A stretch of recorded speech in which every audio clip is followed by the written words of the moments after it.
Nous saluons les deux hommes de Dieu qui nous ont visités.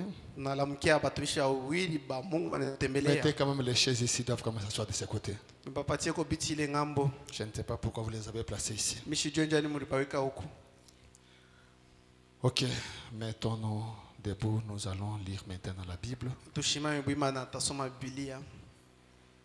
Nous allons lire nos 3 passages de dimanche. Tasoma ile maandiko yetu ile ya mjuma. 1 Timothée chapitre 3. 1 Timothée sura ya 3.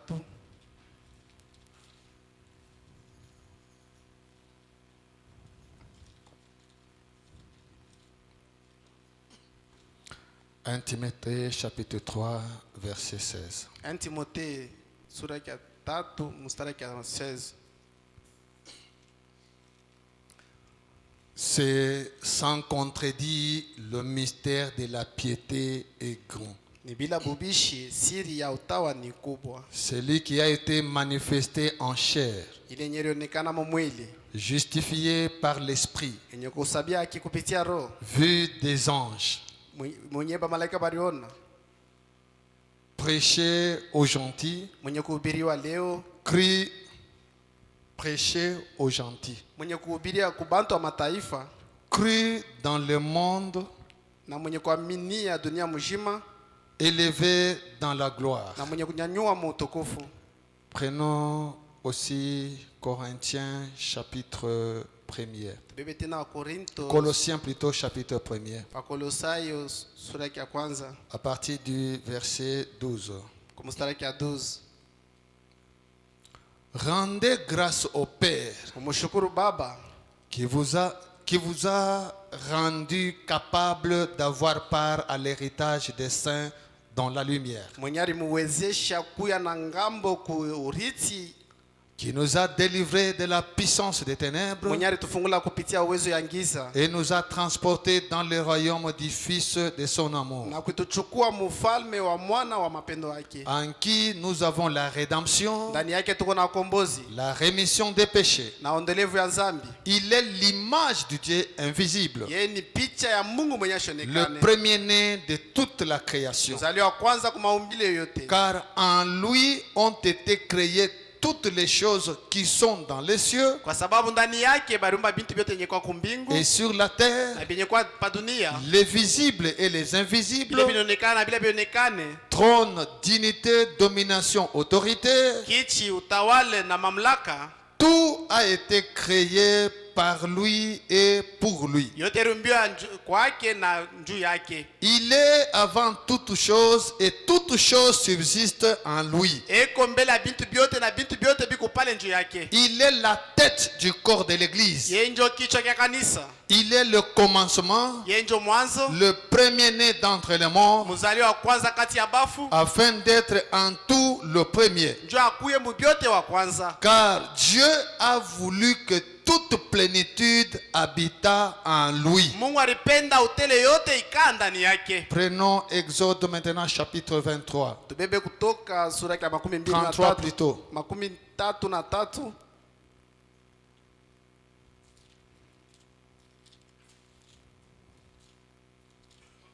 À partir du verset 17. Mstari ya 17.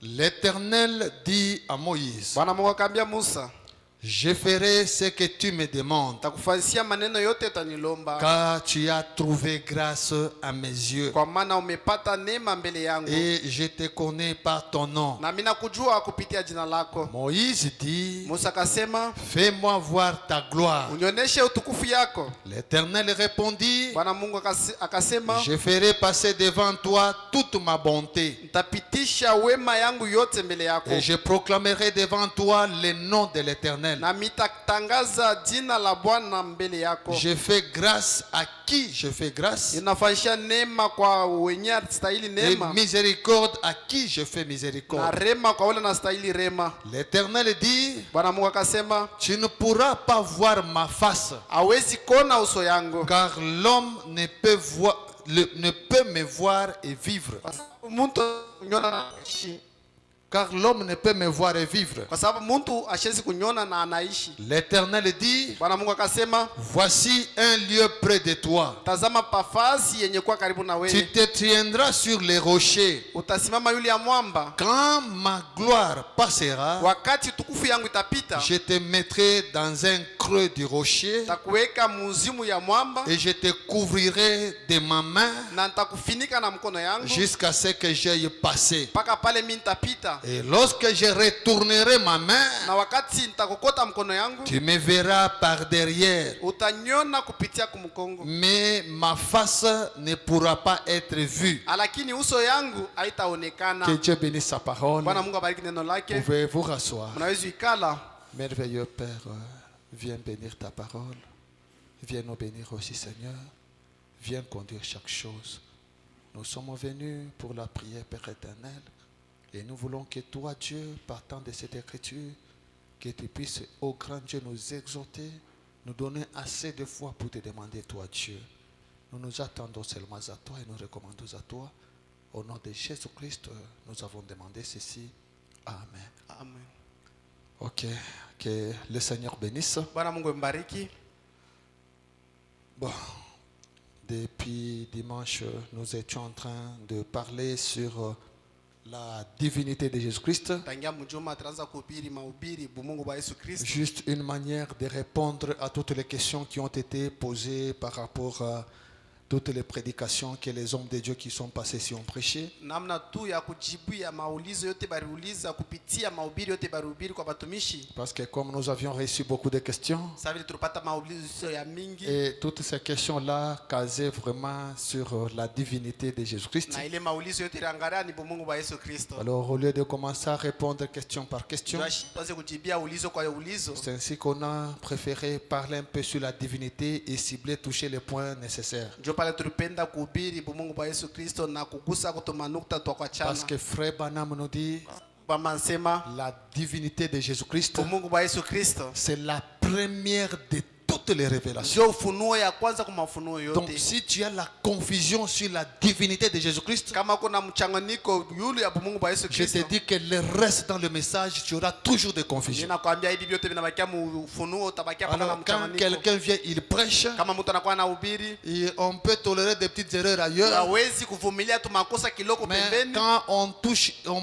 met des petites histoires au niveau de la divinité, Kama banagusa tu banaongeza tu bintu yule ya bumungu wa on ne Yesu, peut pas laisser passer comme ça. hatuwezi kuacha ile mambo pite Il vile. y a des déclarations, vous pouvez voir comme une petite déclaration. Kama misemo ingine unaweza kuona sasa ni misemo ya Mais kiloko, nous, en tant que sentinelles, lakini shie saba zamu nous voyons que cette déclaration, si on la laisse, ça va vous conduire à tel endroit. naona kwamba hii misemo kama tunaiacha itempeleka fasi C'est fulani. pourquoi nous sommes obligés d'y revenir et essayer un peu de toucher quelques points. Ndio kwa maana tunakazisha turudie na tuguse manukta moja. Ok, le dimanche, nous avons vu Mjuma tuliona que depuis les temps anciens, ya kwamba tangia wakati ya kale tous les gens ont désiré voir Dieu. bantu bote walikuwa lazima na baone Mungu. Et il y a Abraham qui avait vu Dieu. Na kulikuwa Ibrahimu aliona Mungu, Il y a Moïse qui avait vu Dieu. na Musa alionaka Mungu. Mais la Bible nous dit, Lakini Biblia inasema c'est Dieu qui parle ici à ni Moïse. Mungu anaambia Musa hapa, Personne ne peut voir ma face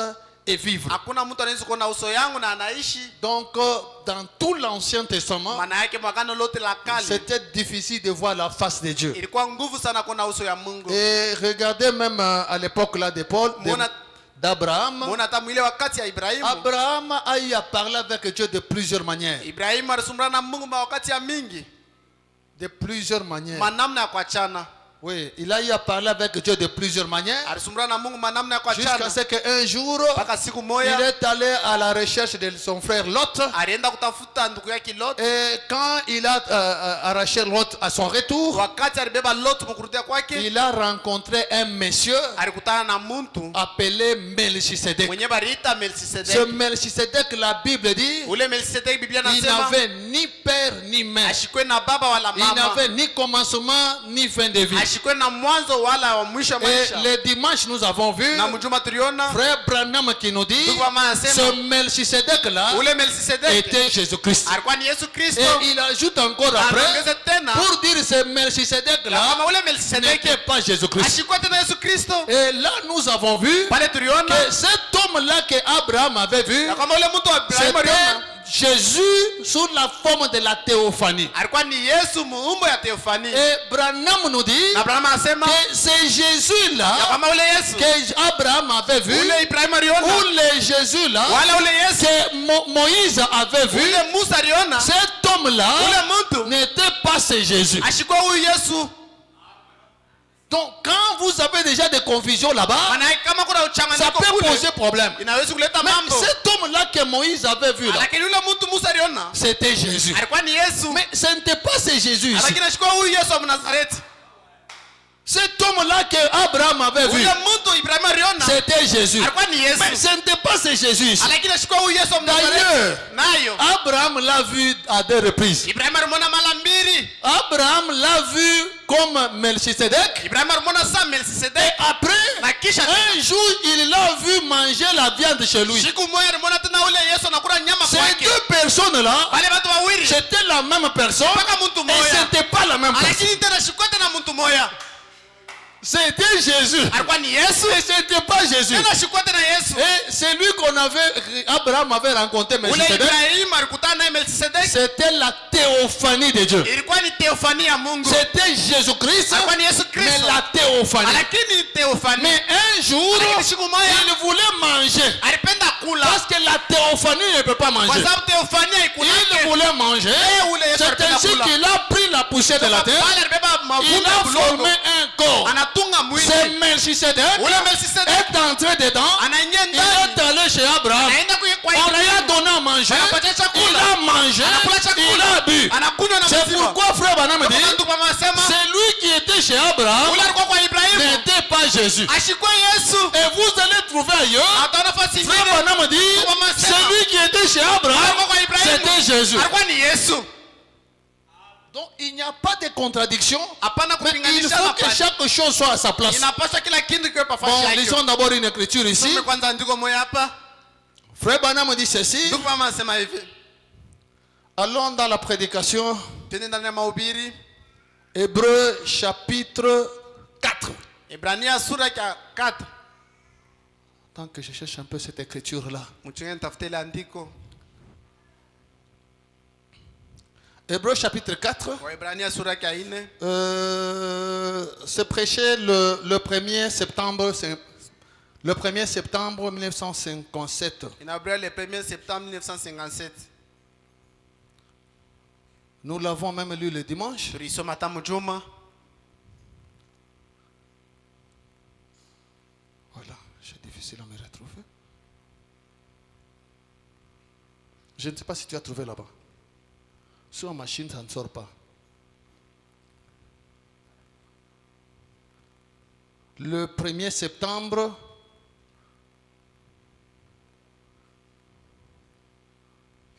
tu as trouvé. Le 1er septembre, c'est paragraphe 331.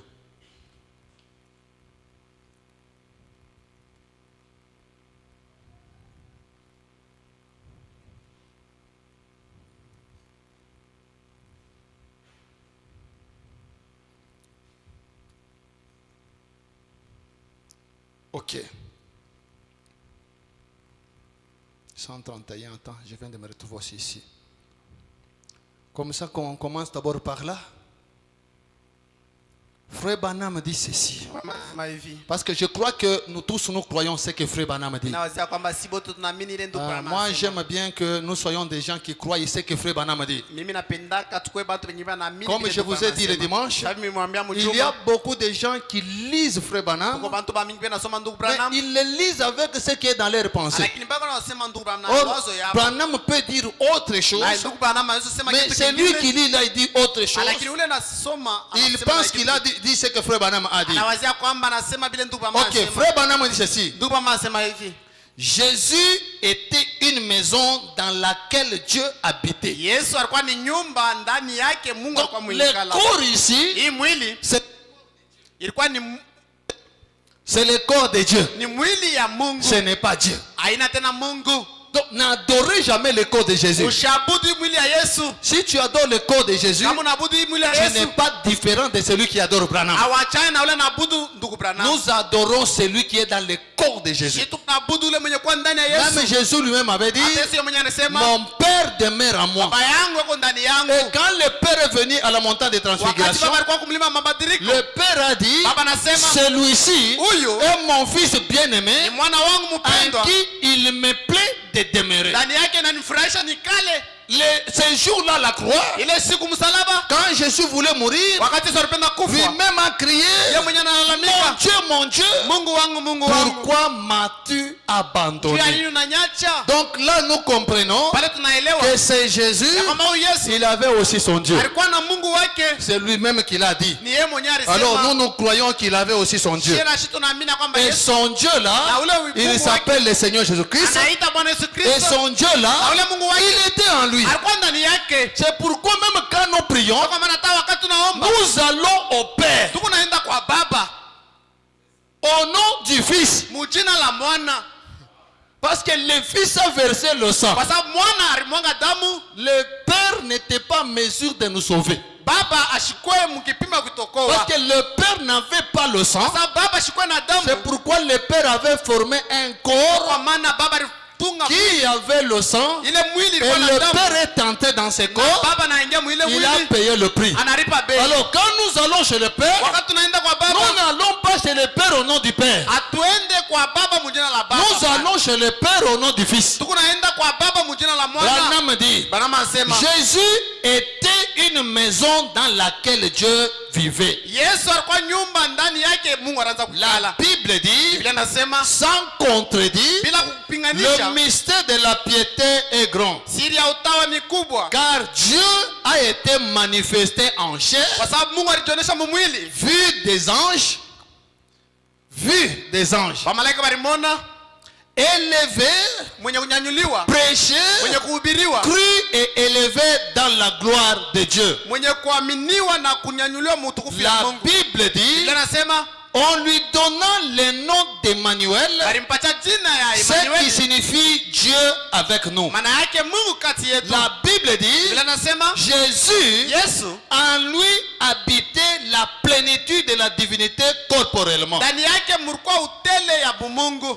Comme nous l'avons vu l'autre soir, Sa vile tuliona magharibi, Dieu au commencement était esprit. Mungu mwanzo alikuwa ni roho. Et alors, Pale le Dieu de Dieu, Mungu wa ba Mungu, de Dieu est sorti le Logos. tokea kwa Mungu kunatoka logos. De Dieu est sorti le Logos. Kupitia Mungu kunatoka logos. De Dieu est sorti le Logos, Kupitia Mungu kunatoka logos. ou la théophanie, Wala teofania qui était en forme d'homme, yenye ilikuwa na mtu appelé le Fils de Dieu. yenye barita mwana wa Le Mungu. Fils de Dieu, Manake mwana wa c'est Mungu d'abord le Logos là qui était sorti de Dieu. ile logos ilitokea kwa Mungu Appelé le Fils de Dieu préfiguré. yenye barita mwana wa Mungu mwenye kutoka uso. Branham dit, Bana masema il est venu sur terre dans un corps de chair, alikuya pa hii dunia mumwili ya muntu, même avant de venir en Jésus-Christ. hata mbele ya kukuya kupitia Yesu Le Kristo. Logos là, Ile logos l'homme que Abraham avait vu, ule mtu wa Abrahamu l'homme aliona, que Moïse avait vu, c'était la chair humaine. ilikuwa ni mwili ya Excusez, mtu, c'était le corps de chair.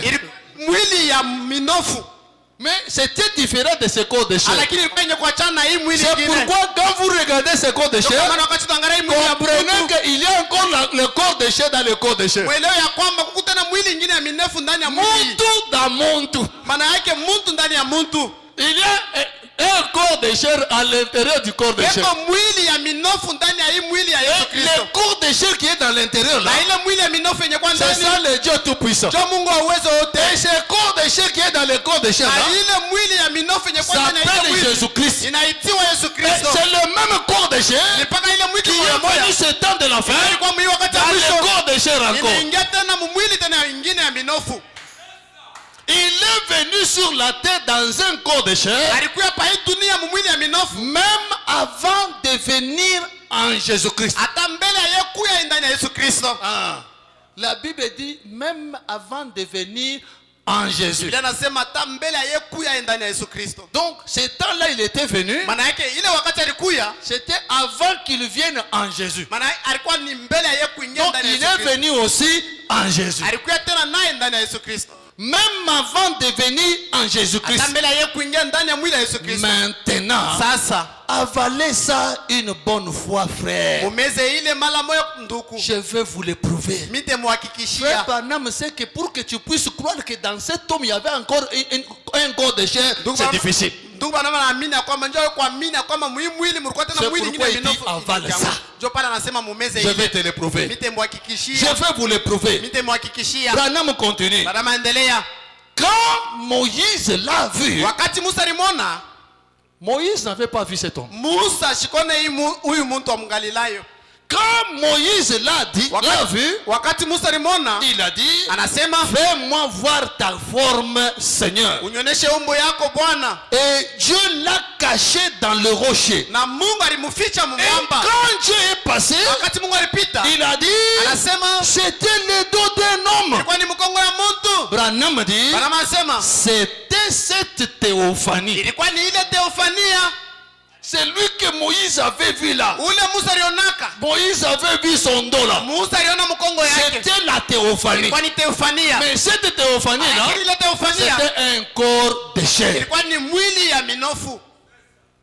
C'était cette théophanie. Ilikuwa ni ile teofania. Exactement. Ya kweli. Branham dit, Bana anasema ensuite, kisha donc après, ensuite, il fallait que cette théophanie ililomba ile teofania soit faite chair. ijifanye na yo mwili. Pas une autre personne. Hapana mtu mwingine. Il fallait que la même personne Inapaswa paka ule mtu moja se moja fasse chair ijifanye mwili pour retirer l'aiguillon de la mort. ja kutosha shindano ya lufu. Ce corps ici Hii mwili a un objectif iko na de kifuzio retirer le corps de la ya mort. kutosha shindano ya C'est lufu. pourquoi je vous avais dit, Kwa maana mimi nimeambia ce corps ici, hii mwili c'est Jésus. ni Yesu. Il est le sauveur même de Branham. Yeye ndio mwokozi hata wa ndugu Branham.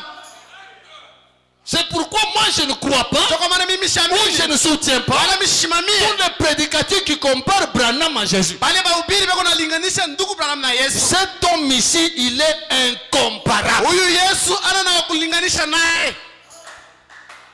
Ça, c'est un corps de Dieu. Hii ni mwili ya Mungu. Cet homme, Huyu mtu il n'a jamais péché. ashatendaka zambi. Il n'a même pas besoin d'un sauveur. Ashatazima na mwokozi. Mais Branham Lakini ndugu a Branham été sauvé par l'homme de Kentucky. aliokolewa Par l'homme de Galilée. aliokolewa kwa huyu mtu wa Mgalilayo. On est ensemble. Tuko pamoja. Branham a été sauvé Branham aliokolewa par le Jésus là de Nazareth. kwa ule Yesu wa Mnazareti. Mais Jésus de Nazareth Lakini Yesu wa Mnazareti n'a jamais été sauvé par Branham.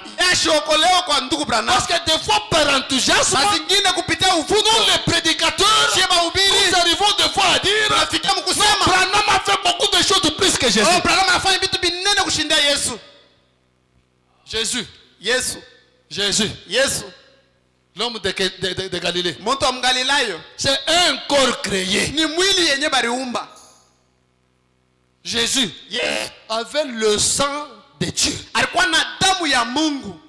Mais Branham, Lakini Branham le sang de son père. alikuwa na damu ya baba yake. Branham a menti. Branham alilanda. Cet homme n'a jamais menti. Huyu muntu Yesu wa Mgalilayo ashalandaka. Même quand nous serons de l'autre côté, Hata wakati kwa ile ngambo ya pili, celui qui sera sur le trône, ça ne sera pas Branham. ule atakuwa pakichika enzi ashitakuwa ndugu Branham. Ça sera Jésus. Atakuwa ni Yesu. Cela ne veut pas dire que minimiser Branham. Ila iseme mubeule ndugu Branham. Branham na wakipimo wenu. Branham n'est pas de votre âge. Il est au top. Na yeko yulu. Mais Faudrait pas que Branham dépasse Jésus. Non. lakini hapana ndugu Branham apite tena Yesu, hapana.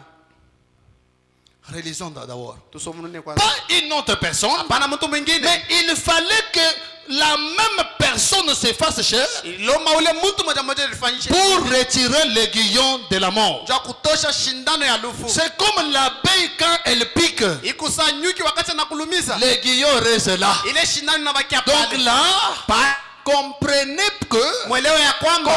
que ce corps ici ya kwamba hii mwili était venu pour sauver l'humanité. ilikuwa njoo kuokoa ulimwengu Et mzima. le Dieu tout-puissant Na Mungu wa uwezo était dans ce corps ici. aliingia ndani ya hii Ce mwili. Dieu tout-puissant là, Ule Mungu wa uwezo il est entré en Jésus. anaingia ndani ya Yesu. Il est entré aussi en Branham. Tena anaingia tena mwa ndugu Branham.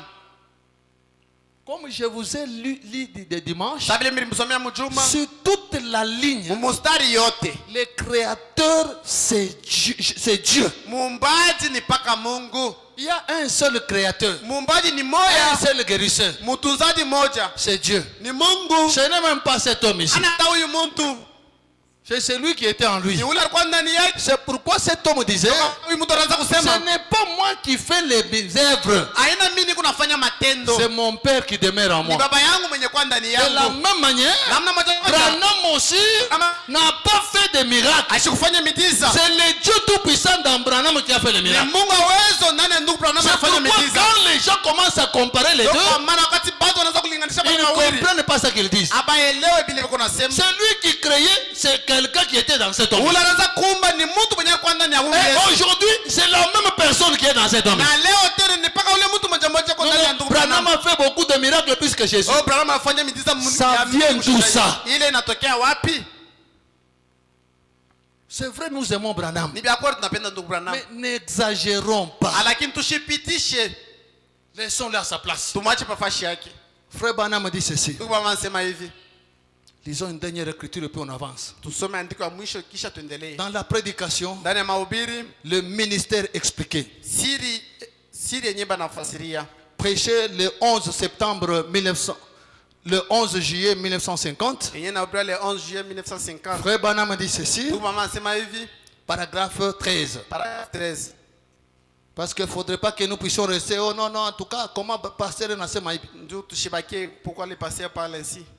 Moi, j'aime bien vous présenter ce que Frère Branham dit. Mimi napenda kumionyesha ile ndugu Branham anasema. Je ne suis pas répétiteur d'un prédicateur. Mimi si munune bile mhubiri mwingine Je suis anasema. répétiteur de Frère Branham. Niko na semununa bile ndugu Branham anasema. Si les autres disent ce qu'ils disent là, ça les engage. Kama bengine mahubiri wanasema bile wanasema ni Moi, je mambo ne suis yao. pas là. Mimi nataka kule. Moi, je reste avec ce que Frère Branham Mimi a dit. nabakia na bile ndugu Branham anasema. Frère Branham dit ceci. Ndugu Branham anasema hivi. Les gens me taxent de fanatique. Biko na nita mpendelevu. Non pas que je me considère trop bon pour être un fanatique. Aina ya kwamba mimi najifanya mzuri njoo nikuwe Mais mpendelevu. à cause de l'évangile que je représente. Lakini njoo aendile yenyewe mimi nashimamia. Et Branham dit, Na Branham anasema. je veux que vous reconnaissiez en moi votre frère. Napenda mjue ndani yangu mimi ndugu yenu. Donc, munyone mie sanduku yenu. Munyone mie sanduku yenu. Je veux que vous reconnaissiez en moi votre frère. Mimi napenda munyone mie sanduku yenu. Et non un guérisseur divin. Hapana mtunzaji wa kumbingu. Ça, Hii c'est juste un qualificatif que les journaux et les magazines m'ont collé. ni njina tu ile ba journal na magazine ba Branham dit, Branham anasema il n'y a personne qui soit un guérisseur divin. hakuna mtu hata mmoja mwenye kuwa mtunzaji wa kumbingu. Aucun homme ne peut vous guérir. Hakuna hata mtu mmoja anaweza kumtunza. Même Christ, Hata Kristo le Fils de Dieu, mtoto wa Mungu ne prétendait pas être guérisseur divin. mshiwazia kwamba yeye ni mtunzaji wa kumbingu. Pas ça. Même Christ ne prétendait pas être guérisseur Hata divin. Kristo shanzo kujiwazia kwamba yeye ndio mtunzaji wa Donc, kumbingu. même Jésus ne disait pas qu'il était guérisseur divin.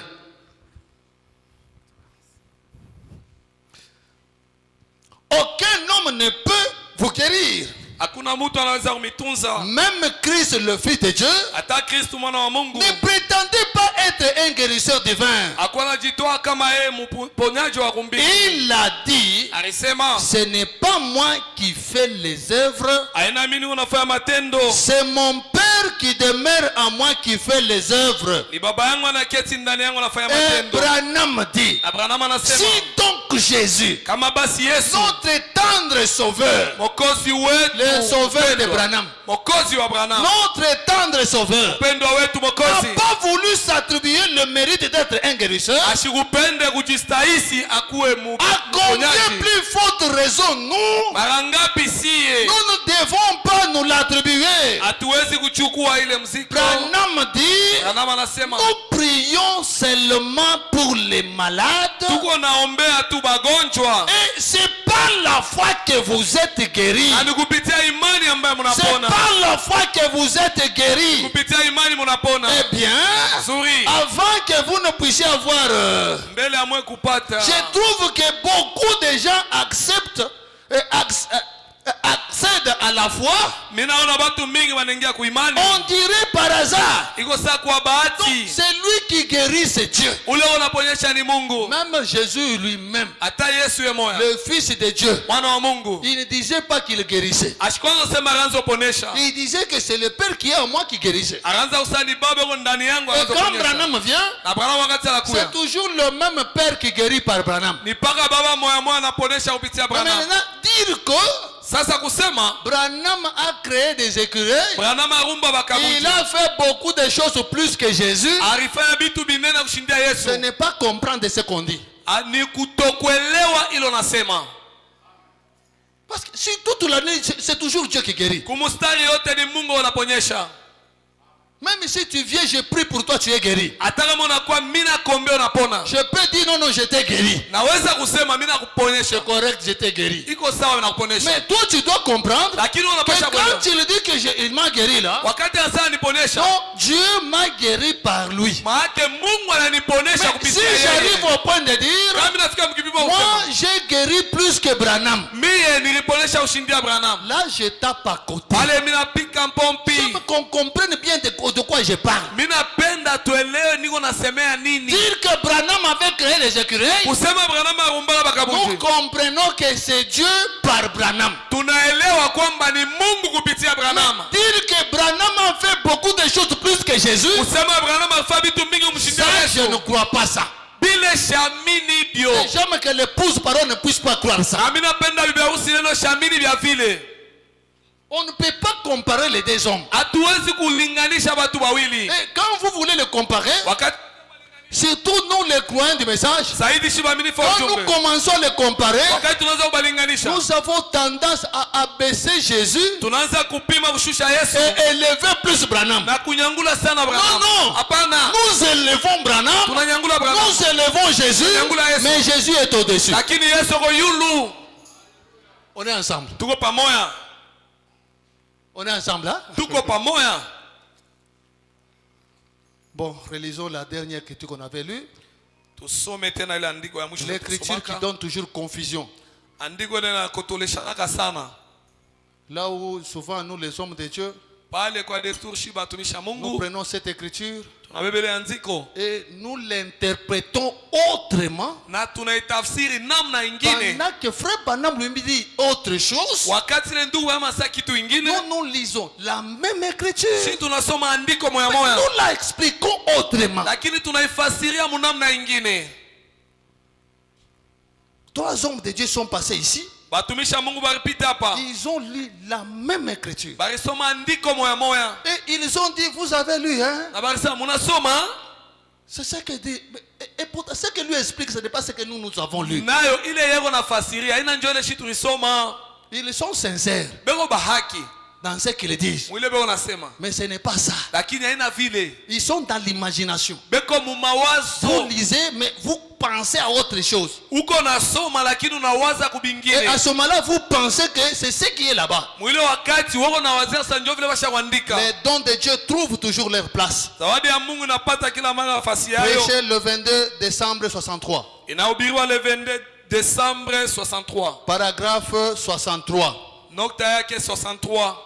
Que nous puissions rester maintenant avec ce que Frère Branham dit. Tubakie basi na ile ndugu ama nasema. Frère Branham dit, Ndugu ama nasema, remarquez, tazameni lorsque Jésus a créé le pain, wakati Yesu arumba mkate, il a pris un morceau de pain aribeba kipande ya mkate et il a créé du pain qui avait déjà été du pain. na aliumba mkate ilikuwa kutangulia kwa mkate. Lorsqu'il a créé le poisson, Wakati aliumba samaki, il a pris un poisson qui avait été premièrement un poisson créé. alibeba samaki ilikuwa kutangulia kwa kumbiwa sawa Et samaki. il a produit un autre poisson à partir de celui-là. Na akatosha samaki ingine kuanzia ile. Est-ce vrai? Eti ni kweli? Il a pris de l'eau, Alibeba mai. ce qui potentiellement allait devenir du vin. Hakika ile ilipasha kuwa vinyo. Et il en a fait du Na vin. akaifanya na kuwa vinyo. Est-ce vrai? Eti ni kweli? Branham dit maintenant. Ana manasema sasa. Mais Lakini nous l'avons vu au milieu de nous dans ces derniers jours. tulimuona katikati yetu mwisiku ya mwisho. Même Branham l'a vu. Hata Branham alimona. Il ne dit pas que moi. Ashiseme mie.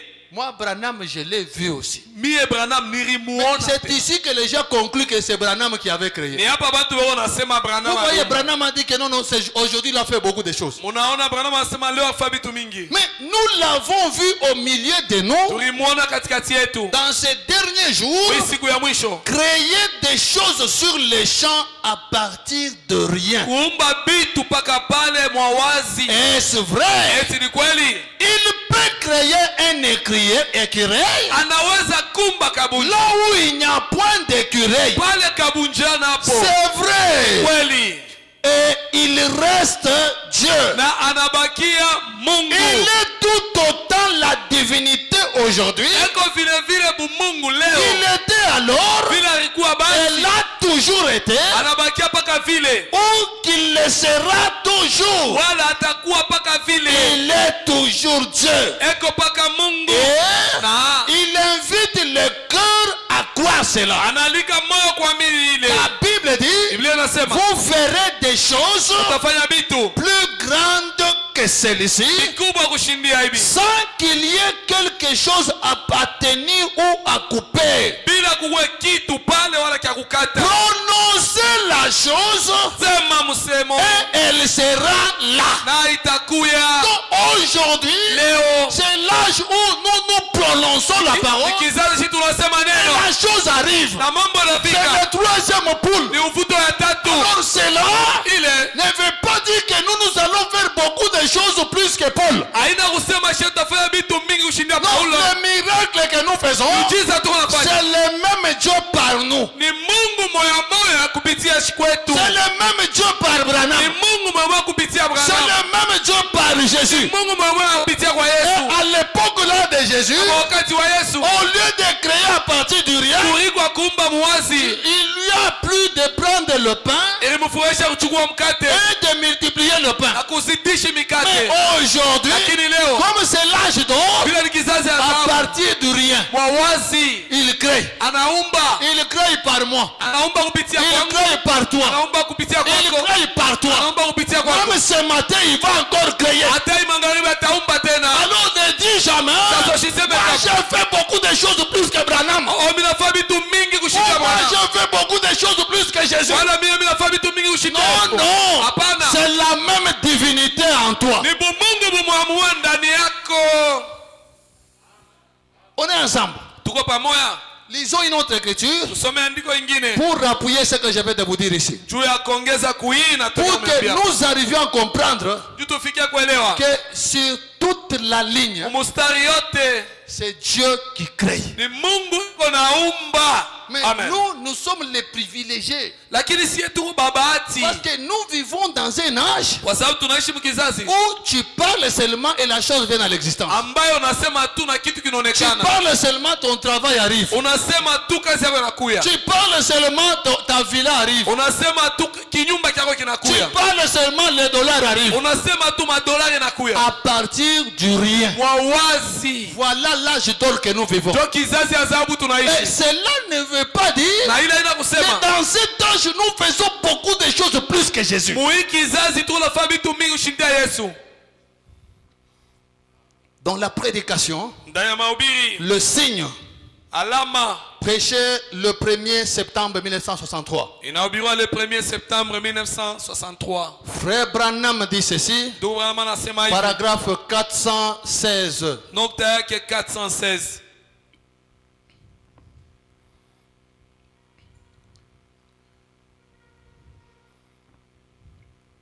J'aime lire ces écritures pour que nous puissions tourner cette page-là. Minapenda usome maandiko nju tugeuze hii karatasi. Cette écriture pour que nous puissions tourner cette page-là. Hii andiko nju tugeuze mambo.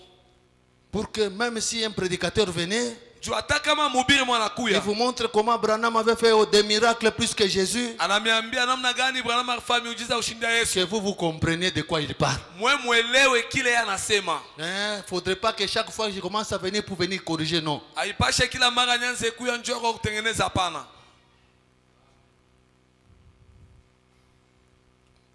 Quand on place mal les écritures, Wakati tunatia maandiko mubaya, c'est ce qui a amené aujourd'hui même nos musiciens commencent à chanter très mal nos chansons. njoo ile sukuma leo baimbaji wetu wanaanza kuimba mimbo mubaya mimbo yetu. Il y a des fois des musiciens chrétiens du message. Kuko ba mara ingine baimbaji wa ujumbe Quand wa vous Kristo, suivez la chanson qu'ils chantent là, wakati munafata mwimbe unaimba, vous vous posez la question, il loue Branham ou bien loue Dieu? munajiuliza anasifu Branham wala anasifu Mungu? C'est parce que nous-mêmes nous plaçons mal les écritures. Ni kwa sababu si peke tu unatia maandiko Maintenant, mubaya, ceux qui nous reçoivent, bale wanatupokea ils commencent à comprendre que Branham dépasse Jésus. banaanza kuelewa kwamba Branham anampita Yesu. Paragraphe 416. Nokta yake 416. Frère Branham dit ceci. Ndugu anasema hivi, C'est le signe, hein? ni alama, Le signe prêché le 1er septembre 63. alama inahubiriwa le 1er Ok, c'est septembre bien. 63. Comme ça, vous allez me suivre là-bas. Pale mwe mtalifuatia kule. Frère Branham dit ceci. Ndugu anasema hivi, Comme je souhaiterais pouvoir témoigner un peu vile itapenda kushuhudia kidogo en ce moment mwi wakati des choses que j'ai vues se produire ces dernières semaines. bitu niliona kutimilika Ijumaa ya Des mwisho. choses que Branham a vues. Bitu ile Branham aliona. Il cherche à témoigner sur ça. Afya kushuhudia njuu ya ile. Vous voyez Unaona? que des témoignages je pourrais donner.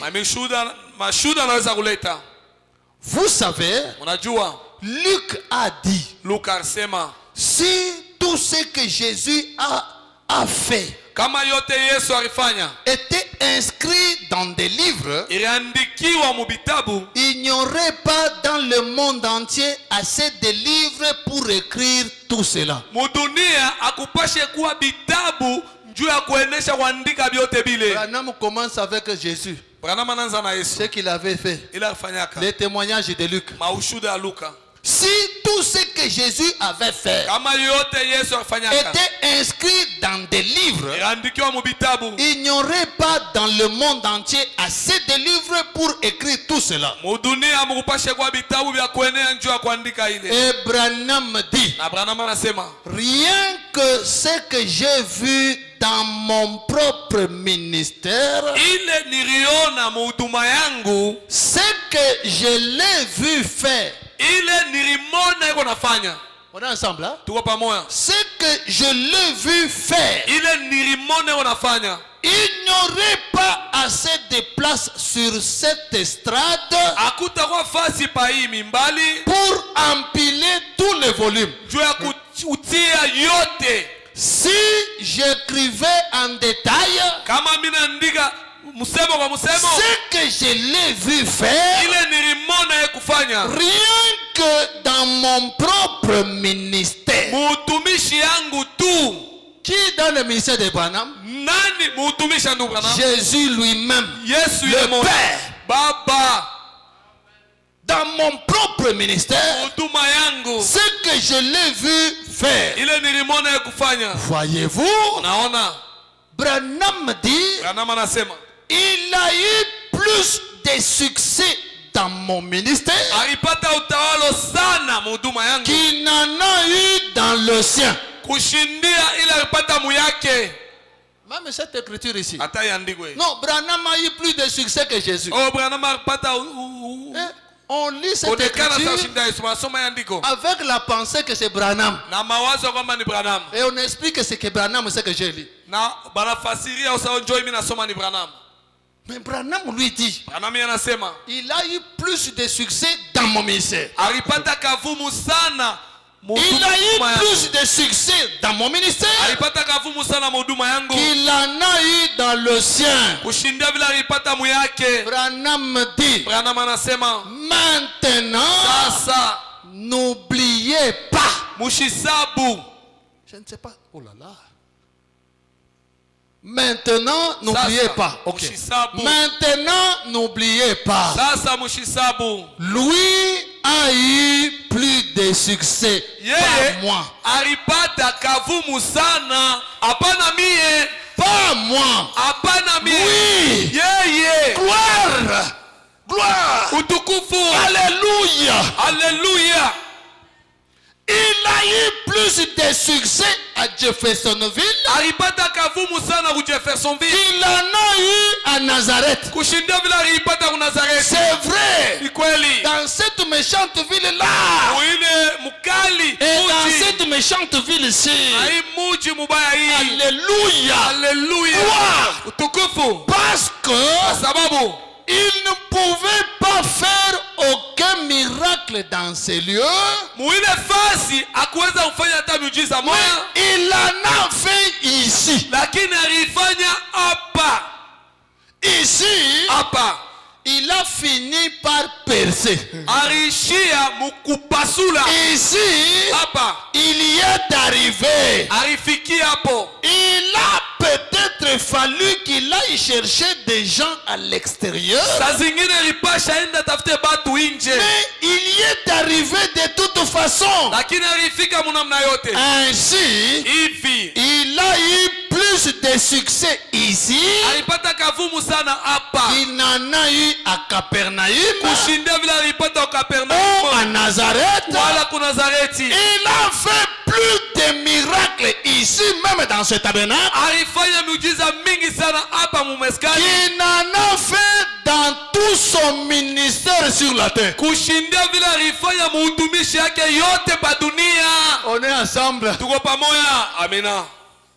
Donc, au Branham tabernacle, Kubranam maskani. Jésus, Yesu. par Branham, Kupitia Branham. il a fait beaucoup de miracles au Branham tabernacle Alifanya miujiza mingi kumaskani qui Branham. dépassent tous les miracles que celui-ci avait fait dans 3 ans. Inapita ile miujiza yote huyo alifanya mu miaka 3. Qui? Nani? Jésus. Yesu. Quel Jésus? Yesu gani? Celui qui était dans cet homme. Ule kwa ndani ya umutu. C'est vrai. Kweli. C'est ce qu'il a fait. Ndio inafanya. Alors, qu'en est-il du reste du monde? Sasa nitasema jenjo mabaki ya dunia. Qu'en est-il du reste du monde? Tasema jenjo mabaki ya dunia. Oh là là! Oh la la. Maintenant, Sasa c'est ce que lui a fait. ndio ile yeye alifanya. Donc, c'est ce que lui a fait. Basi ndio ile yeye alifanya. Or, ne l'oubliez pas. Ayo mshisabu. Il l'a fait. Alifanya. Branham insiste sur Jésus. Branham anakazisha juu ya Il Yesu. ne voulait pas se placer lui-même que c'est lui qui le faisait. Ashikupende kujitia kumbele yeye mwanza yeye ndio anaanza On est kufanya. ensemble. Tuko pamoja. Mais Lakini c'est lui qui le faisait. ni yeye anaanza kuifanya. On est ensemble. Tuko pamoja. C'est lui qui le faisait. Ni yeye anaanza kuifanya. Mais ce n'est pas lui qui le faisait. Lakini ina yeye anaanza kuifanya. Quand on dit c'est lui qui le faisait, Wakati tunasema yeye ndio anaanza c'est kuifanya. le même Dieu Ni Mungu moya moya. par Branham. Kupitia Branham. Mais pas Branham lui-même. Hapana Branham yeye C'est moya. pourquoi quand tu dis Branham a créé des écureuils, il n'y a pas de problème. Ndio kwa maana kama unasema Branham arumba wakavuja Quand tu kuna mambo. entres dans la comparaison, là tu tapes à côté. Wakati unaingia mkulinganisha pale unaenda Non, pembeni. non, Branham a fait beaucoup de choses Branham afanya plus que Jésus, kushindia Yesu. dont tu ne comprends pas de quoi tu parles. Pale awelewe bila unasema. Mais si tu dis non, non, il avait fait les miracles, Kama unasema fanya miujiza. donc tu comprends toi-même Unaelewa wewe moya. que Dieu a fait des miracles par Branham. Mungu alifanya miujiza kupitia Branham. Tu viens l'épouse parole, Na wabi harusi neno. pasteur a prié pour toi, Pasteur tu es anakombea. devenu millionnaire. Unakuwa millionnaire. Pasteur a fait de moi millionnaire. Pasteur alifanya mimi nakuwa millionnaire. Tu as raison. Uko na sheria Dans notre église, mkanisa yetu. pasteur a fait beaucoup de John Charity plus qu'au Branham Tabernacle. Pasteur alifanya ba John Charity wanakuwa ba mingi kushindia On Branham a piqué tabernacle. à côté. Là tu as tapé à côté. Je pense qu'on comprend. awazia C'est le même Dieu. ni Mungu moya moya Et c'est Dieu-là qui créait. na ule Mungu anaanza kumba Ce soir, il est dans chacun de nous. imangaribi ko ndani ya kila mmoja Et il wetu doit faire la même chose. anapasha kufanya kitu C'est kimoja kimoja pourquoi la Bible dit, kama na Biblia inasema tout ce que Dieu était, yote Mungu akuya il a déversé en Jésus. alimwanga mwa Et Yesu tout ce que Jésus était, Yesu koja kitu il a déversé dans l'église. ilimwangiwa ndani ya kanisa Si Jésus était créateur, kama Yesu wa toi mumbaji tu es devenu créateur. naona kwa mumbaji Et si on dit Jésus était créateur, sasa kwa en mumbaji soi c'est Dieu en Jésus qui créait. hakika ilikuwa ni Mungu ndani ya Yesu Et ce matin, anayeumba c'est le même Dieu en toi qui va créer. ni Mungu moya moya ataumba ndani Écoutez yako d'abord Frère Branham. musikie ndugu bwana Dans la prédication, écoutez-le. Daya mahubiri musikie Frère Branham dit ceci. ndugu ama anasema hivi Écoutez-le prêcher le 22 mars 57. musikie na ubiri wa le 22 mars 57 Paragraphe 12. nukta yake 12 Votre prophète dit ceci. nabii wenu anasema hivi Il dit, anasema écoutez, musikie la pensée de Christ doit être dans l'église. wazo ya Kristo inapasha kuwa mukanisa Et la pensée de Dieu na wazo ya Mungu était en Christ. ilikuwa ndani ya Kristo Et na de même que l'Esprit conduisait Christ, vile vile roho anaanza kuongoza Kristo ainsi son esprit doit conduire l'église. hivi basi roho yake inapasha kuongoza kanisa On est ensemble. Hein? tuko pamoja De même, son esprit doit conduire l'église. vile vile roho yake inapasha kuongoza kanisa Tout ce que Dieu était, kyote Mungu akuya il a déversé en Christ. alitumbukiza ndani ya Kristo Et tout ce que Christ était, yote Kristo il alikuwa a déversé dans l'église. alitumbukiza mukanisa Ainsi, hivi l'église a la puissance qu'avait Christ. kanisa iko na uwezo ile Kristo akuwa nayo Amen. amina Maman, j'ai besoin de votre amen. bamama ndio lazima na amina Si yenu vous êtes l'église de Dieu vivant, kama uko kanisa Mungu aliye vous hai avez la puissance qu'avait Jésus. muko na uwezo ile Yesu akuwa nayo Et Jésus na Yesu a la puissance qu'avait Dieu. iko na uwezo ile Mungu akuwa nayo amina Et ainsi, hivi son église doit conduire l'église. Son esprit doit conduire l'église. roho yake inapasha kuongoza Et tout kanisa ce que Dieu était, na yote Mungu il akuya a déversé en Christ. alitumbukiza mwa Et Kristo tout ce que Christ était, yote Kristo il akuya a déversé dans l'église. alitumbukiza mukanisa Ainsi, hivi l'église a la puissance qu'avait Christ. kanisa iko na uwezo ile Kristo akuwa nayo Christ avait la puissance qu'avait Dieu. Kristo akuwa na uwezo ile Mungu akuwa nayo Il a dit, alisema en ce jour-là, ile siku vous connaîtrez utajua que je suis dans le Père, iko ndani ya que Baba le Père est en moi, Baba iko ndani yangu que je suis en iko vous ndani yenu et vous en na moi. wewe ndani yangu Et vous verrez na mutaona que Dieu habite dans l'église. Mungu onekana ndani ya kanisa Et vous verrez na mutaona que Dieu habite ya dans kwamba l'église. Mungu onekala Et ce soir, na imangaribi vous verrez que Dieu utaona kwamba habite Mungu dans l'église. ekonekala mukanisa Et vous verrez que Dieu habite dans l'église. utaona Mungu kuikala ndani ya kanisa Vous verrez que Dieu habite dans l'église, utaona Mungu onekala mukanisa dans son peuple. ndani ya taifa yake Le Seigneur voulant, Bwana akapenda dimanche, j'aimerais en parler, ujuma ningependa ou kusemezea plutôt demain soir, wala kesho magharibi pour montrer que Dieu habite dans son peuple. juu ya kuonesha kama Mungu onekana mutaifa yake Êtes-vous le peuple de Dieu? eti mko taifa ya Mungu Dieu habite en vous. Mungu onekana ndani yenu La maladie qui te dérange là, magonjwa na kuzuru ce soir tu vas la chasser. magharibi utaifukuza C'est Dieu en toi qui va chasser cette maladie. ni Mungu ndani yako atafukuza ile magonjwa Maintenant, hapa sasa nous voyons que Dieu, tunaona kwamba Mungu Dieu fait tout. Mungu anafanya Ou yote plutôt, wala Christ, Kristo chaque action qu'il a faite sur terre, kila tendo alifanya hapa dunia il y a une raison à cela. kuko sheria kuile Même nous, hata sie tout ce que nous faisons, yote tuko nafanya il y a une raison. kuko sheria Nous avons été mandatés. tulitumiwa On est ensemble. Hein? tuko pamoja, Nous avons été mandatés. tulitumiwa. Dieu te dit, Mungu anakuambia tu vois un démon, unaona pepo mchafu, chasse-le au nom de Jésus. mfukuze mjina la Il Yesu. n'a pas dit, tu vois un démon, Asikusema unaona pepo commence à mchafu, pleurer. anza kulia, Ne pleure pas. ushirie. Jésus veut que quand tu vois un démon, que tu le chasses. Yesu anapenda kama unaona pepo mchafu na mfukuza. Mais quand tu le chasses, Wakati tu mfukuza, es dans la volonté parfaite de Dieu. uko mumapenzi kamili ya Mungu. Chasser un démon, c'est la volonté parfaite de Dieu. Kufukuza pepo mchafu ni mapenzi kamili Mais ya Mungu. pleurer, ce n'est pas la volonté parfaite de Dieu. Lakini kulia haina mapenzi kamili ya Dieu Mungu. est en toi. Mungu ako ndani C'est la yako. divinité en toi. Ni Mungu ndani Et yako. comme c'est la divinité en Na toi, vile ni Mungu ndani yako. parle et la chose va arriver. Sema na ile kitu itafika.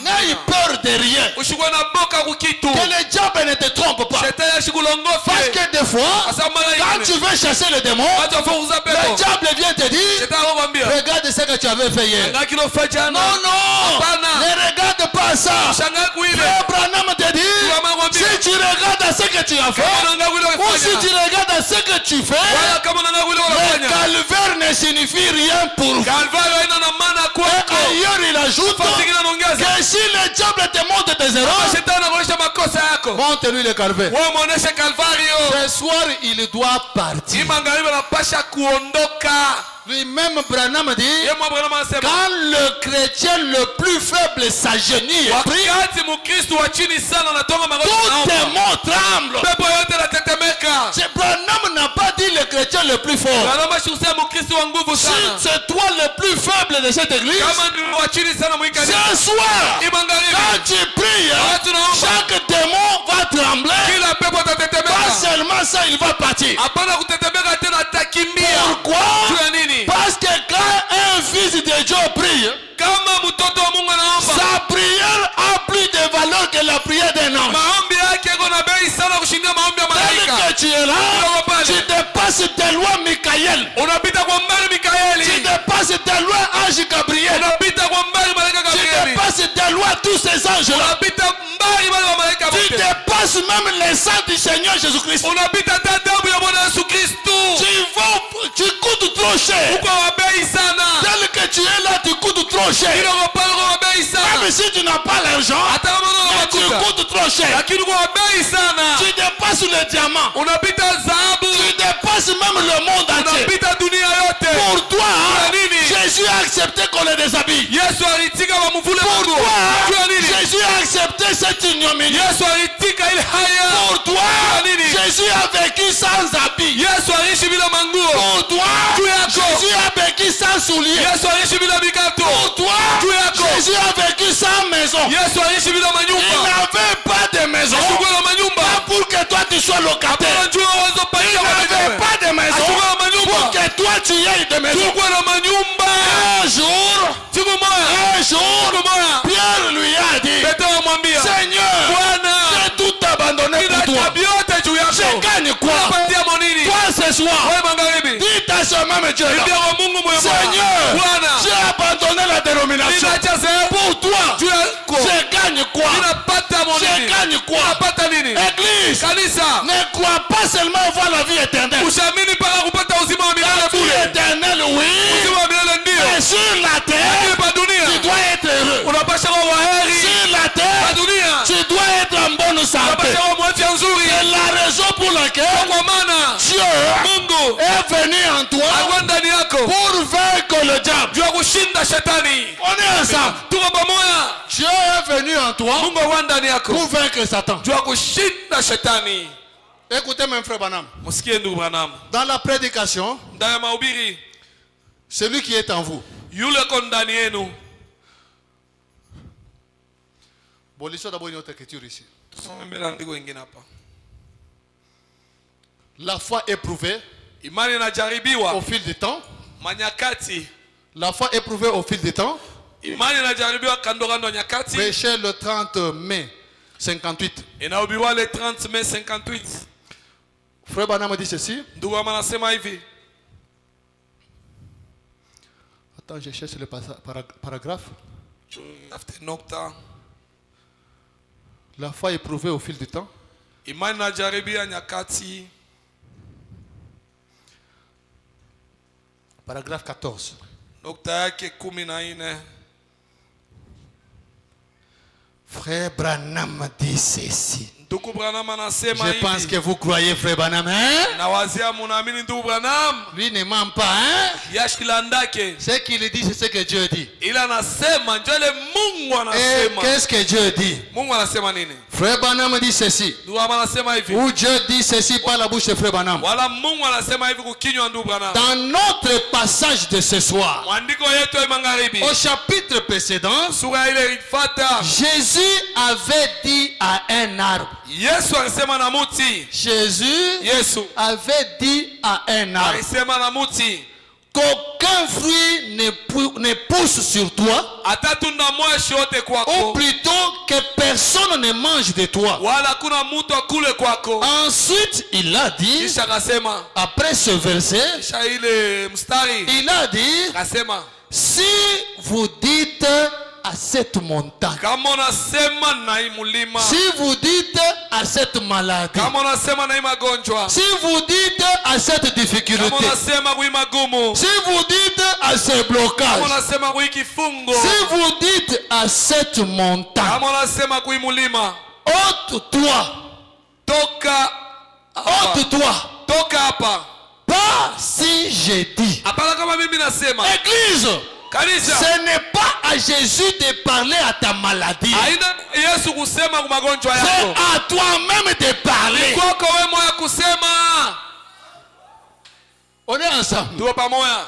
Ce n'est pas le travail de Jésus de parler à la maladie. Kazi ya kusema na magonjwa haina kazi ya Yesu. Oh, ce n'est pas à Jésus de parler aux difficultés. Haina kwa Yesu kusema kwa magumu. C'est à toi de parler. Ni kwako wewe kusema. Si toi tu ne parles pas, Kama wewe useme. qu'est-ce que Jésus fera? Yesu atafanya nini? D'ailleurs, dans la prédication, Nayo mahubiri. Élie, Elia. frère Branham dit, Kama anasema. si Jésus s'était né ici à l'estrade, Kama Yesu ashimama pa et kumimbazi. qu'une personne venait lui dire, Mtu akamwambia. Seigneur, guéris-moi. Bwana niponyeshe. Vous savez ce que Jésus dira? Unajua ile Yesu atasema. Jésus dira, je ne peux pas te guérir. Yesu atasema sitakuponyesha. Je t'ai déjà guéri. Nishakutangulia Le kuponesha. crois-tu maintenant? Unaamini sasa hivi? Maintenant, nous croyons. Sasa hivi sisi Mais tunaamini. tout a déjà été fait. Yote C'est shofanyika. pourquoi la Bible dit, Kama Biblia inasema, par ces meurtrissures, vilonda vyake nous sommes déjà guéris. tushakupona. Ta guérison Uponyaji wako a précédé ta maladie. ilitangulia magonjwa Et tout yako. ce que tu peux faire, Yote unazofanya. c'est rappeler au démon Kumbusha pepo. qu'il s'est trompé d'adresse. Alikotola anwani. Rappelle à la maladie Kumbusha qu'il magonjwa. s'est trompé d'adresse. Anakotola Tu anwani. es fils de Dieu. Uko mwana wa Mungu. Tu es fille de Dieu. Binti wa Mungu. Jésus a payé tout. Yesu alipa vyote. Jésus paye tout. Yesu alilipa vyote. Et je lui dois tout. Na namupasha vyote. Et mes péchés pardonnés. Zambi yangu Jésus a tout payé. Yesu alipa vyote. Le diable n'a rien à réclamer. Shetani anaelekea Oh kulomba. non, non, je ne peux pas partir. Oh, shitaenda. Il n'y a pas à réclamer. Hakuna kiae kulomba. Il doit partir. Anapasha kuondoka. C'est pourquoi même quand je chasse les démons, Kama hata mimi nafukuza les mapepo. démons commencent à dire non, non, regardez. Pepo na usema Il a angalia. pas pris ma chemise. Amebeba shati yangu. Il a ma tête. Kama na ndeni yangu. Je lui dis, tu n'as rien à réclamer. Namwambia una na kia kulomba. Si tu as réclamé, Kama una kia kulomba. suis Jésus. Fata Yesu. Laisse la fille de Jésus. Acha binti wa Yesu. Ta chemise qu'on avait prise là. Ile shati yako baribeba. Jésus avait déjà payé pour ça. Yesu awasha kuilipia. Alors va suivre Jésus. Sasa wenda fata Yesu. Et les démons partent Na toujours. pepo inaendaka paka. Et ce soir, ils vont aussi partir. Na imangaribi batenda. C'est à toi de parler à la montagne. Kwa kusema na mulima.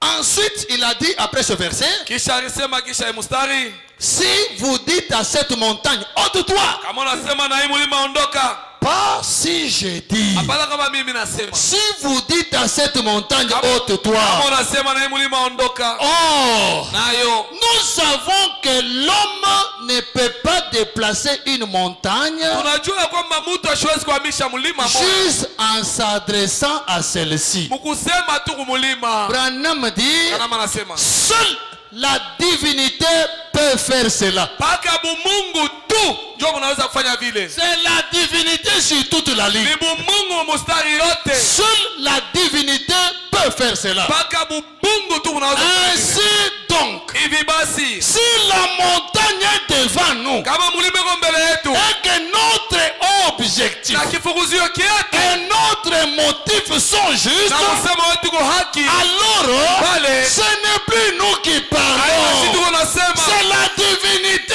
qui ni parle. bumungu biko nasema. Pourquoi? Ndio kwa maana Dans la prédication, Ndani ya mahubiri fondement fondamental pour la foi, msingi ya kweli njoo ya imani. Frère Branham dit, Ndio kwa maana nasema si vous allez devant Dieu au nom de Jésus, kama unaenda mbele ya Mungu mjina la ce Yesu, n'est pas toi qui prie, haina wewe naomba, c'est Jésus qui ni prie. Yesu anaomba. Alors, Basi tu dois recevoir la chose. unapasha kupokea Et kitu. ce soir, Hai magharibi, ce n'est pas toi qui prieras, haina wewe utaomba, c'est Jésus par toi. ni Yesu kupitia wewe. Et tu dois recevoir la chose. Unapasha kupokea ile kitu. Pourquoi? Juu ya nini? La divinité est en toi. Mungu muko ndani yako. La divinité est en toi. Mungu muko ndani yako. Et si la divinité est en toi, Sababu Mungu muko ndani yako. quand tu parles, Wakati unasema la chose doit arriver. mambo yanapaswa kufika. On est ensemble. Tuko pamoja. Tu parles, Unasema la chose va arriver. kitu inafika. N'ayez pas seulement confiance dans la prière du frère Branham. Usitumainie mpaka maombi ya ndugu Branham. N'ayez pas confiance seulement dans la prière du pasteur. Usitumainie mpaka maombi ya pastori. Moi, je n'aime pas former des bébés. Mimi sipendake kutunga watoto. J'aime former des personnes matures. Mimi napendaka mimi kutunga batu wakubwa. Même la nuit, quand les sorciers viennent te déranger, Hata mshi wakati balozi wao tu kuzuru. te lèves, Unashimama. tu sais que tu es capable. Unaona kwamba una uwezo. Pas directement, tu commences à penser, non, non, les numéros du pasteur. Hapana wewe mwanzo waza namba ya pastori. Oh non, pasteur, oui, comme on a mouita pa kuitika ni Ah, mambo. pasteur quand il appelle lui pour répondre c'est tout un problème. Je forme des grandes personnes. Niko nafundisha watu kubwa. Tu peux être gravement malade. Unaweza kuwa mgonjwa sana. Tu appelles, ça ne marche pas. Unaita biendeke. Je me souviens une autre fois, Ninakumbuka mara nyingine. il y a un frère qui était venu avec sa grande sœur ici, Kuko ndugu mmoja kwa na dada yake hapa. gravement malade, attaqué par des démons. Mgonjwa sana yuko na mapepo mchafu. Il a appelé le pasteur Lobat. Anaita pasteur simu aipite. Oh, il a fait déplacer sa sœur depuis Kasumbalès. Na alitosha dada yake tangia Et Kasumbalesa. ici, le pasteur va trouver la solution. Kuya hapa pasteur atapata jibu. Et ils arrivent ici. Afika hapa. Appelle le pasteur Kuita Lobat. pastori Appelle abipite. le pasteur Lobat. Kuita pasteur abipite. Il appelle l'AD. Anaita ade. L'AD vite, il arrive. Ade mbio Il anakuya. appelle encore l'AD Blaise. Anaita tena ade bless. Ils arrivent. Barafika. Et tous, appelez le pasteur. Wote kupima kuita pasteur. Appelez le pasteur. Pima kuita pasteur. Rien. Aipite. Hapa hakuna modèle ya kufanya autrement. Ici il y a pas d'autre chose à faire. Nous sommes devant un problème. Tuko mbele ya mambo. Ce n'est pas le pasteur qui guérit. Haina pastor C'est anaponeshaka. Dieu qui guérit. Ni Mungu Et ils se anaponeshaka. sont agenouillés. Abaritoka La baba. solution est arrivée. Jibu ilikuya. Ne soyez pas des bébés éternels. Mushikwe babebe babialote. Grandissez. Mukome. La divinité est en vous. Mungu mko ndani Et yenu. comme la divinité est en vous, Mungu mko ndani yenu. cette divinité t'accompagne même dans ta chambre. Ile Mungu ikusindikiza hata mchumba yako. Amina. Même la nuit, Hata tu bushiku. vois seulement un petit bêtement qui vient déranger. Unatu kapepo kaloa wako zuri. Lève-toi. Shibama. Chasse-le. Ukafukuze. Il va partir. Katenda. Il va partir. Katenda. Il n'a rien à réclamer. Ana na kya kulomba. Jésus a déjà payé le prix. Yesu ashakulipa bei. Il n'a rien à réclamer. Ana na kya kulomba. Il doit partir. Anapasha kwenda. Allons maintenant Twende sasa. dans celui qui est en vous. Yule ko ndani yenu. Celui qui est en vous. Ule ko ndani yenu. Frère Branham, Ndugu Branham. il intitule la prédication Kisina mahubiri. celui qui est en vous. Ule ko ndani yenu. Et la Bible dit, Biblia inasema. celui qui est en vous Yule ko ndani yenu. est plus grand Ni mkubwa sana. que celui qui est dans les mondes. Shida yule ko mudunia. Celui qui est en vous, Ule ko ndani yenu. c'est la divinité en vous. Ni Mungu ndani yenu. Et Branham dit, Abraham anasema. si vous avez la parole de Dieu en vous, Kama uko na neno la Mungu ndani yako. vous avez Dieu en vous. Uko na Mungu ndani yako. Dieu, c'est la parole. Mungu ni neno. Et le diable connaissant ça, Na shetani mkujua ile. il vient des fois déformer la parole, Mara nyingine anakuwa kubadilisha vous neno. donner quelque chose de meilleur. Kupatia kitu kia damani. On ne peut pas prêcher pour vous donner de bons sermons. Hatuwezi kuhubiri njoo nipatia mahubiri Vos mzuri. salaires ne se mangent pas. ya kupita nchumvi abaikulake. Les repas qu'on nous a donné ce temps de la fin, Chakula bakupatia watu wa mwisho tout est déjà correct. yote iko sawa, Il n'y a rien à ajouter, hakuna kia il n'y a kuongeza, rien à retrancher. hakuna kia kutosha. On donne tel que ça y est là. Tunaihubiri paka vile iko, Que ça soit bon ou pas, ikuwa mzuri wala quand pana, vous l'avalez, watu naimeza, vous avez avalé Dieu. unameza Mungu. Amina. Et vous avez avalé la colonne de Na feu. unameza nguzo la moto. Jésus a dit, Yesu alisema je ne suis pas venu apporter la crainte. sikukuwa kuleta hoga. On est ensemble. Tuko pamoja Vous venez à l'église na wao kanisa pour qu'on puisse te terroriser. juu bapate kukutetemesha. À l'église, on vient pour ôter la peur. Kanisa tunakuja kutosha boka, Pas pour t'ajouter la peur. hapana njoo kukongezea boka. Tu as quitté la maison, Watoa tu kunyumba. venais avec ton mari, ta femme, Kwanza wa bibi yako tu arrives à la maison, à l'église. afika kanisa, Pourquoi les choses ne marchent pas? njoo ni bintu abiendeke. Les pasteurs bougent un peu la tête. Sasa natengesha tu kichwa. Frère, ouais, tout comme Bukovi, bon, Mon nguvu. frère, tu es dans un grand combat. Bibi yako kombari. Ta femme est trop loin. Bibi kan, uyu. Quelle femme? Tu Celle-ci. rentres à la maison avec la peur. Unarudia kunyumba na boka. Ça, c'est quel type d'église? Ile ni haina gani ya kanisa? Partout où vous allez, Fasi yote unaenda. vous me suivez mes enfants. Batoto wangu mnanipata. Partout où vous allez, tu te retrouves dans une église. Là où tu entres, Unaingia. tu sors avec la peur. Unatoka na boka. N'y rentre plus. Ushirudie mo tena. L'église doit ôter la peur. Kanisa hapasha kutosha Pas boka. l'église te donner la peur. Hapana kanisa kupatia boka. L'église doit te donner l'amour. Kanisa hapasha kupatia upendo. Pas l'église te donne la haine. Wakati hapana kanisa kupatia chuki. Tu aimais ta femme, Uanze upendo bibi yako. tu viens à l'église, Na kanisa. à la sortie, Ukutoka l'amour est parti. mapendo yote Oh inene. non, je suis allé à l'église. Oh ni rendo kanisa. Tu rentres sans l'amour de ta femme. Unarudia bila mapendo ya bibi yako. Puis le lendemain, Kesho tu yake te laves encore. unanawa tena. Tu appliques même l'heure de beauté. Unapakana na Tu envoies mafuta. la chemise à pied, on est la cravate. Porte une belle chemise, tu mets même la cravate. Tu sais, ça va kupatia boga contre batoto wako. Njoo uende wakupatie la paire kubatoto yako. Dans notre église, Dieu parle. Hein? Mukanisa yetu Mungu Attention, anasemaka. l'église, tout le monde anasema. Oh, chez nous, Dieu parle. C'est ça parler. Njoo kusema kule. C'est ça parler. Njoo kusema kule. Un Dieu capable de voir la sorcellerie. Mungu eko na uwezo wa kuona Il bulozi, ne sait pas à chasser la sorcellerie. lakini ashiweze kufukuza bule bulozi. Frère, Duku, unajua ni abiendeke. tu sais pourquoi ça ne marche pas? Mungu anaonesha Dieu vient de montrer. siku moja kule kwako kulia mtu mmoja kuyaka mamabo moja hivi. Un jour chez toi, une femme était venue chez toi. Alikuwa sa mwekunda hivi. Elle était comme un peu Sa bronzée, mweusi hivi. comme un peu noire, Bon, eko un peu bulefu hivi. et comme un peu de cette taille. Unamfamia bien.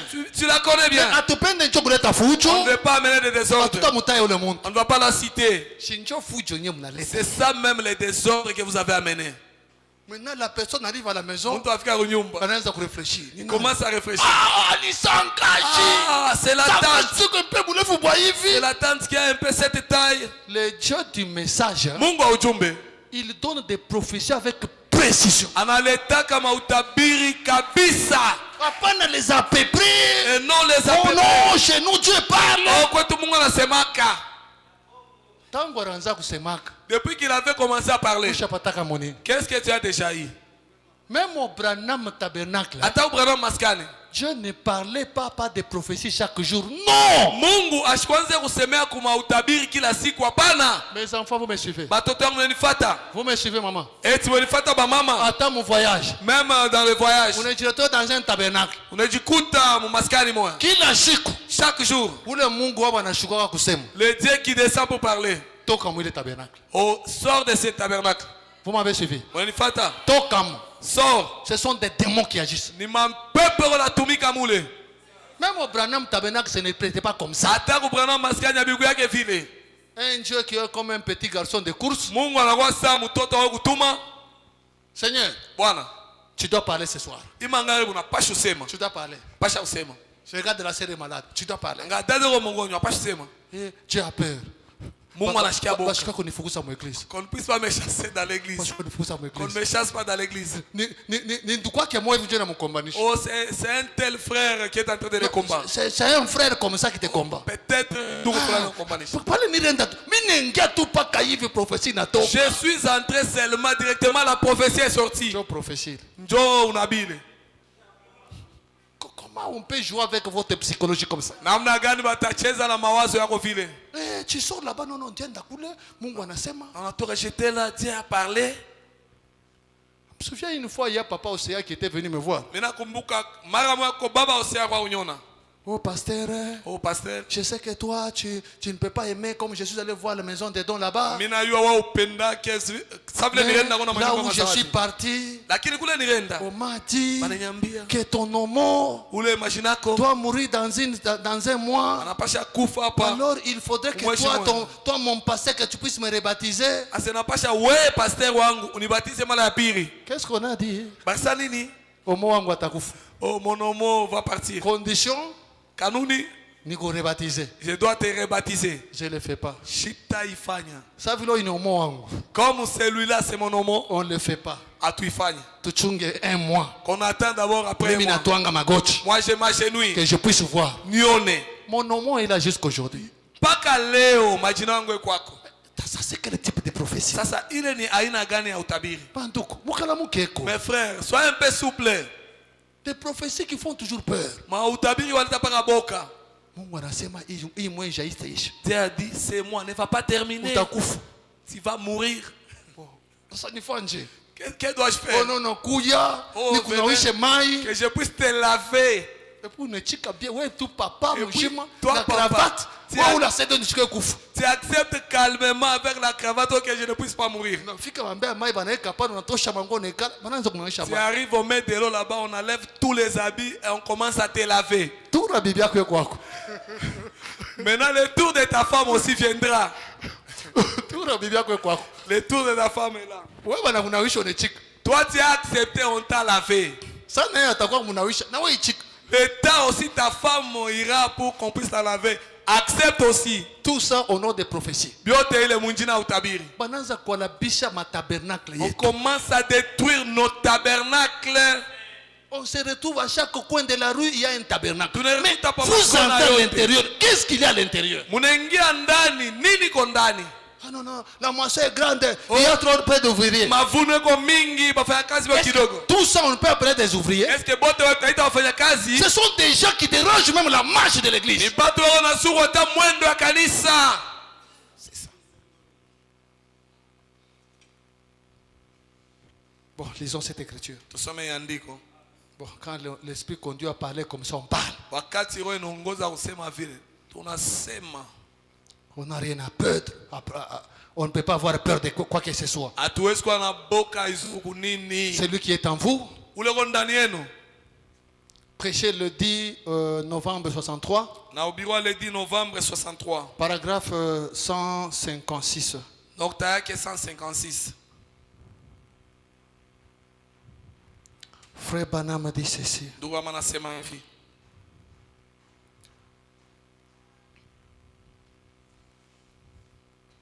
Ok. Frère Branham dit, Ndugu ama nasema. mais celui qui est en vous Yule ko ndani yenu. est plus grand que celui qui est dans le monde. Eko mkubwa sana kushinda yule ko mudunia. C'est Dieu en vous Ni Mungu ndani yenu. comme il était en Jésus-Christ. Vile vile kwa ndani ya Yesu Kristo. Parce que Kwa sababu tout ce que Dieu était, kyote Mungu akuya. il a déversé en Christ. Aitumbukiza mwa Kristo. Et tout ce que Christ était, Yote Kristo akuya. il l'a déversé dans l'église. Aitumbukiza mkanisa. Vous voyez? Naona. C'est Dieu qui est en vous. Ni Mungu ko ndani C'est yenu. lui qui est en Yule vous. ko ndani yenu. Branham continue. Ana manendelea. Il dit, Nasema. il n'est pas étonnant Aishangaishe. que les vents et les vagues lui aient obéi. Pepo na zuruba imutii. Quand Dieu était en Jésus, Wakati Mungu wa ndani ya Yesu. les vents obéissaient. Pepo ikaanza kutii. Il n'est pas étonnant que les vents et les vagues lui aient obéi. Aina ya kushangaisha zuruba na pepo imutii. Ils aient obéi à ses paroles. Bariti kumisemo yake. Ils ont obéi à ses paroles Bariti kumisemo yake. parce que c'était la parole de Dieu au travers de lui. Kwa sababu ilikuwa ni neno la Mungu kupitia yeye. Il était un homme, Alikuwa mtu. mais Lakini il était la parole faite chair. alikuwa neno linajifanya Vous mwili. voyez? Unaona? Et quand il parlait, Wakati akawa anasema c'était Dieu qui parlait par une bouche humaine. ilikuwa ni Mungu anazosemea kupitia Vous voyez, kinywa cha mtu. il Mnaona, n'est pas étonnant aishangaishe que les vents et les vagues, pepo na zuruba, le Créateur même, mumbaji yule qui avait créé les vents et les vagues, arumba zuruba na pepo était en lui. alikuwa ndani yake. Maintenant, pensez-y. Sasa wazeni, Pensez-y profondément maintenant, waze sana sasa, avant que j'arrive à la fin. mbele mi kufika kumwisho. Ce n'est pas étonnant que Aishangaishe les démons aient été paralysés mapepo itoshewe en attendant sa parole. kuchikia neno lake. C'était Dieu en lui. Ilikuwa ni Mungu ndani yake, C'était Dieu en Christ. ilikuwa ni Mungu ndani ya Kristo. Les démons étaient paralysés. Mapepo ilitoshewa. Ce n'est pas étonnant que Aishangaishe les morts bafu qui retournaient à la poussière bakaanza kurudia kuvumbi, n'aient pas pu y rester en entendant sa parole. bashinde wakia mule musikia neno lake. En effet, Basi il était la parole. alikuwa neno, Il dit à Lazare, anamwambia Lazaro, alors que Lazare était mort depuis 4 jours, na pale Lazaro ashakufa et tangu qu'il masiku ile, priait déjà, akaanza kunuka, il lui dit, akamwambia Lazare, sort. Lazaro toka. Église, Kanisa, c'est à nous maintenant de délivrer les gens. ni kwetu sasa shi kufungula batu.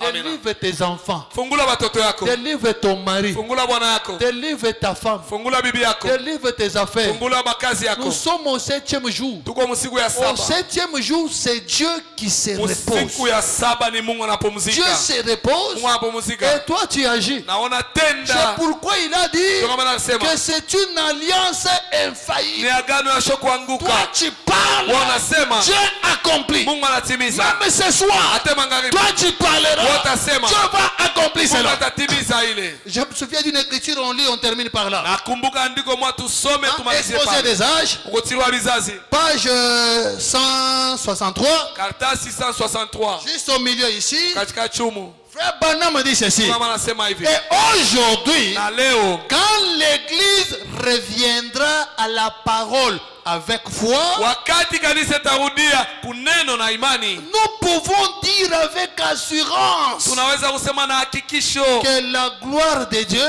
utukufu ya Mungu, et les merveilleuses œuvres de Dieu matendo ya damani ya Mungu seront de nouveau au milieu de l'Église. itakuwa kwa sasa kati ya kanisa. Est-ce que nous sommes revenus à la Eti parole? tunarudia kuneno? Si nous sommes revenus à la Kama parole, tunarudia kuneno, les œuvres de Dieu doivent nous suivre. matendo ya Mungu napasha Et kutufuata. ce soir, les œuvres de Dieu doivent te suivre. Na hii mangali matendo ya Mungu napasha On kufuata. est ensemble. Tuko pamoja. Les œuvres de Dieu doivent te suivre. Matendo ya Mungu napasha Parce kufuata. que Jésus se repose en toi. Kwa sababu Yesu apumzika ndani Il yako. est là pour que toi tu chasses les démons. Eko ndani pale ndio ufuze Il mapepo. est là pour que toi tu accordes la guérison. Eko pale ndio ulete uponyaji. Un jour, Siku moja Frère Branham avait vu dans un songe, kama anaona mundoto, il voit dans un songe anaona mundoto, les gens en train de le suivre. batu Les wanamfuata, gens étaient en prison, batu en hawamgereza, train de réclamer. bebo nalomba Branham, Branham, Branham, Branham, délivre-nous. utufungule. Branham dit, Branham anasema je vais vous délivrer comment? takufungula namna gani? Je suis incapable de vous délivrer. Sijiweze kumifungula Avec mes petites mains ici, na utu mikono tangu ce n'est tuloko, pas possible. haiwezekane.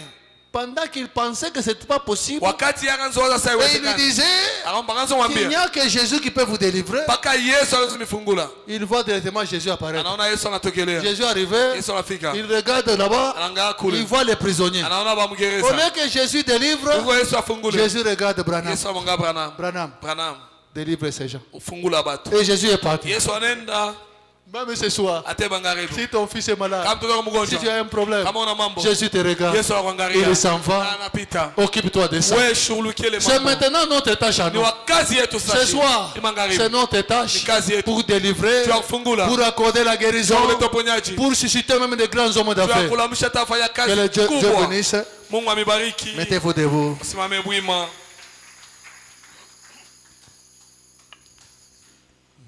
Quel beau jour, jour de mon choix. Si toi mon Numéro. sang, croix seulement 50. Mon Dieu, que mon cœur est, y'en est plein de joie.